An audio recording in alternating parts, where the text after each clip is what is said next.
имрӯзҳо дар мактабҳои таҳсилоти миёнаи умумии шаҳри Турсунзода рафти имтиҳонҳои хатми мактаб аз синф ба синфгузаронӣ ҷараён дорад. Хатмкунандагон бо муваффақият хатм намудани мактаб ва ба даст гирифтани номаи камол аз 6 фан имтиҳон меспоранд. боиси фароҳмандист ки соли таҳсили 2018-2019 дар муассисаи мо бо муваффақият ба анҷом расонида шуд.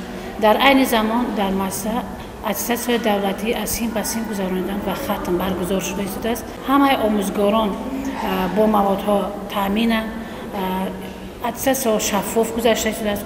хонандагон дар вақти муайян ҳозир шуданд, ба аттестатсияҳо тайёр мебошанд, бо тайёрии хуб ҳозир шуданд. аз саволу ҷавоби онҳо, аз маводҳои онҳо маълум шуда истодааст ки онҳо ҳам дар вақти таҳсил, ҳам дар консултатсияҳо ба споридани аттестатсияҳо тайёрии хуб диданд. хонандагон як сол чизе ки омӯхтанд ва меҳнате ки аз омӯзгорон дар муддати як сол шуда буд, ҳоло ин меҳнаташонро мебинанд. ман орзу дорам ки ва гуфтанӣ ҳастам ки хонандагони муассиса, хатмкунандагони муассисаи мо аттестатсияро бо баҳои хубу аъло спорида сазовори номи донишҷӯ мешаванд. аз рӯи маълумотҳои шуъбаи маорифи шаҳри Турсунзода имсол 3068 нафар толибилмон аз синфи 11 ва 4382 нафар синфи 9-ро хатм менамоянд.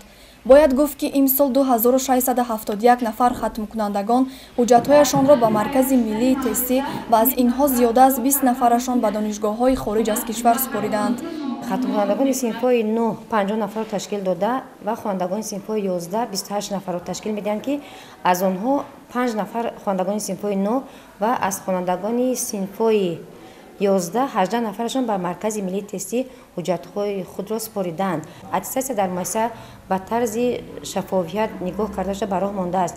мо кӯшиш менамоем ки хатмкунандагони синфи 11 аттестатсия хатмро бо муваффақият спорида сатҳи донише ки мукаммал аз худ намудаанд сазовори номи донишҷӯ гарданд. хонандагони мо ки дута синф доштем 11 А ва Б, ҳамаи онҳо 22 нафар буда, ҳамаи онҳо ба аттестатсия иштирок доранд.